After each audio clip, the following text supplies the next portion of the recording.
29 अगस्त 2022 India के इतिहास में एक बड़ा बदलाव आया जो बाकी सारे देशों में पहले से मौजूद है। 5G। इस खबर के साथ खुशियां और बदलाव दोनों तो जरूर हुए, लेकिन एक एड ऑन की तरह कुछ और भी आया।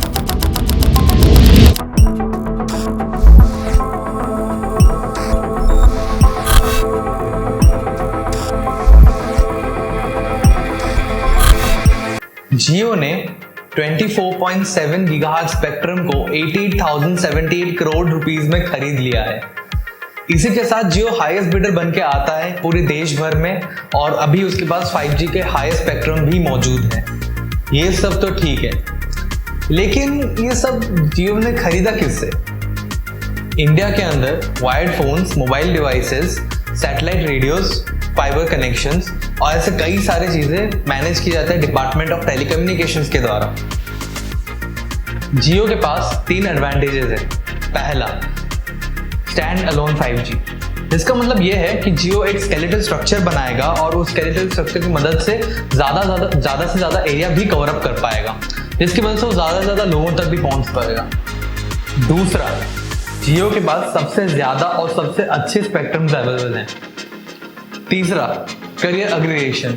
इसका मतलब यह है कि आप एक बार में ही मल्टीपल बैंड यूज कर सकते हैं, जिससे आपका स्पीड 1 Gbps पर सेकेंड तक पहुंच ही जाएगा।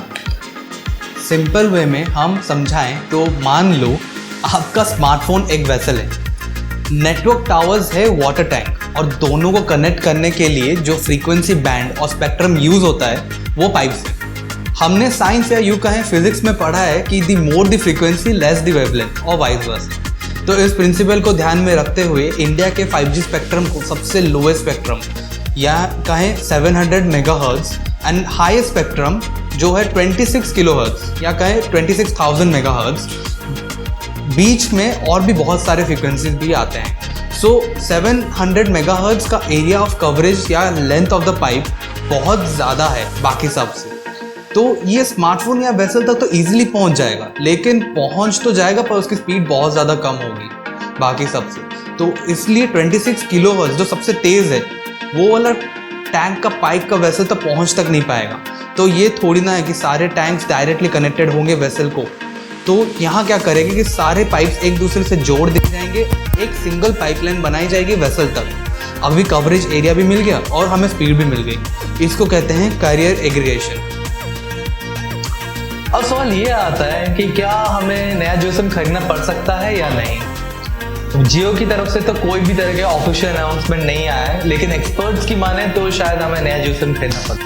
अब आप सोच रहे होंगे कि 5G में आपको कितना ज़्यादा स्पीड देखने को मिल सकता है। जियो ने 91 मोबाइल्स पे 5G का स्पीड टेस्ट किया और उसके बाद उनको पता चला कि 5G 8 गुना ज़्यादा फास्ट है 4G के कंपैरिजन से। यानी आपको लगभग 420 Mbps की स्पीड डाउनलोड में मिल जाएगी और 412 Mbps अपलोड की स्पीड मिल जाएगी आपके मोबाइल नेटवर्क पे। यदि आपको अपना 5G स्पेक्ट्रम जानना है अपने शहर का, तो आप इस वीडियो को पॉज करके देख सकते हैं। 5G के आने से क्लाउड गेमिंग में बहुत बड़ा बदलाव आएगा, यानी आप आपके मोबाइल नेटवर्क से ही क्लाउड गेमिंग को इस्तेमाल कर सकते हो। क्लाउड गेमिंग अपने आप में ही एक बहुत बड़ा टॉपिक है, इसलिए हम इसमें कभी फ्यूचर के वीडियोस में बात करेंगे। जियो की बात तो हमने कर ली, लेकिन उसके सबसे बड़े कॉम्पिटिटर एयरटेल का क्या?